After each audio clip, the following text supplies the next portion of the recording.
Dan oke sob, tentunya kalian balik lagi di sini bersama Nunu dalam konten serunya sepak bola. Oke, konten kali ini merupakan konten lanjutan yang sebelumnya tuh, yang sebelum banget karena ada beberapa pembahasan terlewat yang seharusnya Nunu masukin juga sekalian di konten yang sebelumnya itu yang tentang peluang Indonesia berhadapan dengan Uzbekistan dan pembahasan seluruhnya. Seharusnya ada pembahasan ini juga, yaitu pembahasan ketika nanti melawan Uzbekistan kita harus kehilangan pemain yang kemarin on fire, yang walaupun man of the match-nya diberikan kepada Hernando Ari, tetapi gua tetap memberikan nilai yang persentase yang sama, yaitu 10 ataupun 100 gitu.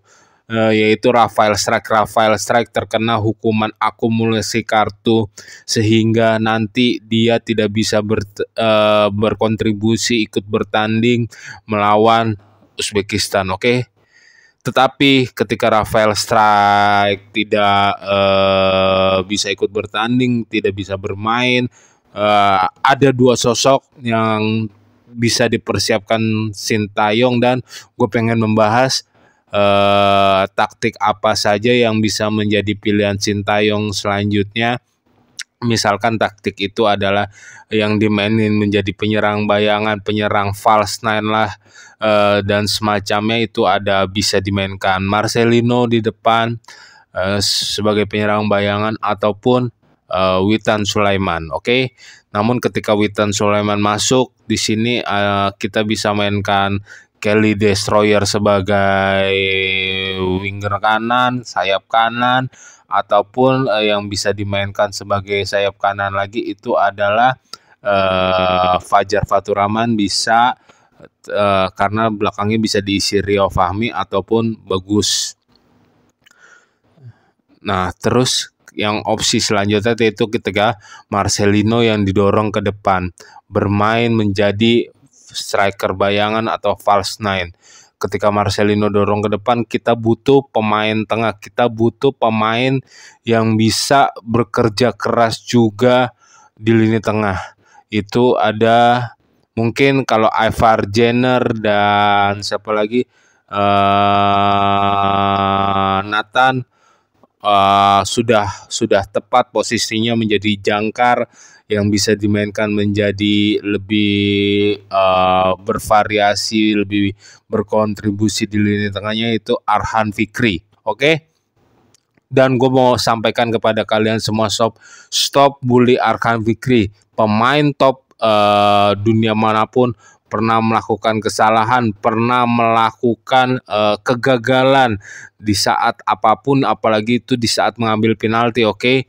Gitu. Apa tendangan Arhan Fikri yang harus ada poinnya itu powernya udah lumayan bagus lah gitu. Tetapi emang akurasi tendangannya aja dia juga bingung, dia juga heran, dia juga tidak terima kalau tendangannya itu melenceng. Jadi stop bullying, udah jangan dilakukan. Jika udah melakukan itu udah selesai, jangan dilakukan kembali. Stop. Oke? Dan balik lagi, yaitu Arhan Fikri bisa bermain menjadi gelandang, mungkin dia yang menjadi box to box. Nanti Nathan kan kreatif juga, Nathan lah yang bisa didorong lebih ke depan menjadi pemain tengah, attacking midfielder ataupun apapun itu, yaitu merupakan opsi juga untuk pelatih Sintayong. Ya gue mengeluarkan gambaran aja. Nah, ketika kita juga masih mempunyai dua striker, satu striker bernaluri center forward yaitu Ramadan Sananta, dan ada Hoki Caraka. Oke, kita bahas sedikit. Hoki Caraka emang belakangan ini, akhir-akhir ini performanya benar-benar sangat dipertanyakan, lagi tidak keluar. Cuman gue udah bahas di beberapa kontennya juga sebelumnya, pernah gue bahas juga. Kalian scroll aja ke bawah. Oke, kalau bukan Hoki Caraka siapa lagi? Hoki Caraka umurnya masih di bawah Ramadan Sananta. Hoki Caraka masih bisa dibentuk, dan pelatih Sintayong tuh membaca Hoki Caraka mempunyai bakat, cuman butuh proses, butuh waktu yang lama. Beberapa kali kok gitu Hoki Caraka tampil bagus, Hoki Caraka tampil mengejutkan dengan muncul-muncul dari blind side dengan penempatan yang baik. Itu Hoki Caraka tinggal menerima polesan aja dari pelatih STY gitu kan. Ditambah dia mempunyai bakat, dia mempunyai skill, dia butuh dorongan mental, dia butuh polesan yang sangat berharga lah untuk pelatih STY sob. Dari pelatih STY, oke? Ngopi dulu sob. Ini udah pagi buta banget, seharusnya gue mau tidur lagi.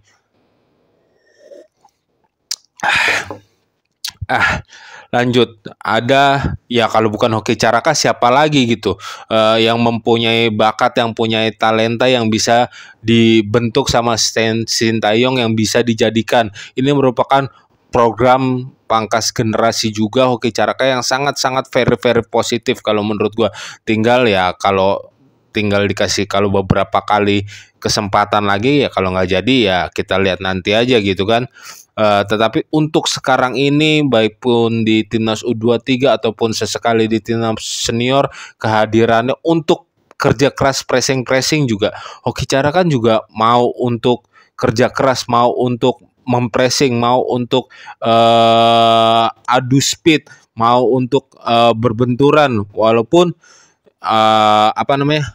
hasilnya kadang-kadang ya masih tidak maksimal, tapi kita beri kesempatan dia, kita beri kepercayaan kepada Sintayong untuk memoles dia. Dan ada satu lagi Ramadhan Sananta, oke? Ramadhan Sananta gua harap bisa menemukan performanya yang lebih jauh lebih baik lagi. Bisa menemukan magisnya sebagai center forward yang sekali-sekali dia melebar, cuman dia lebih sering menjadi pemantul, dia lebih sering menjadi tembok, dia lebih sering menjadi goal getter, menunggu di kotak penalti, menerima umpan-umpan crossing silang ataupun menerima true pass and passing. Dan Ramadhan Sananta punya keberanian syutingan jarak jauh yang cukup bagus sob. Beberapa kali dilakukan itu akurasinya sangat-sangat bisa diandalkan lah gitu. Nah, Ramadhan Sananta gue prefer nih, walaupun dibandingkan dengan Hoki Caraka saat ini, karena gue tadi udah bilang Hoki Caraka lagi gak menemukan perform ya, mainkanlah Ramadhan Sananta. Kenapa gitu? Dia diturunkan menjadi kepercayaan Sintayong kemarin, apalagi terus dia mengambil penalti, dia membuktikan dia mempunyai mental itu, walaupun Sintayong pernah beberapa kali mengeluarkan stamina Sananta tuh nggak terlalu kuat gitu, nggak terlalu strength gitu, jadi sering diturunkan di babak kedua aja ataupun akhir babak kedua, untuk kalau masa ada perpanjangan waktu sebagai apa ya, goal getter yang bisa mengejutkan gitu.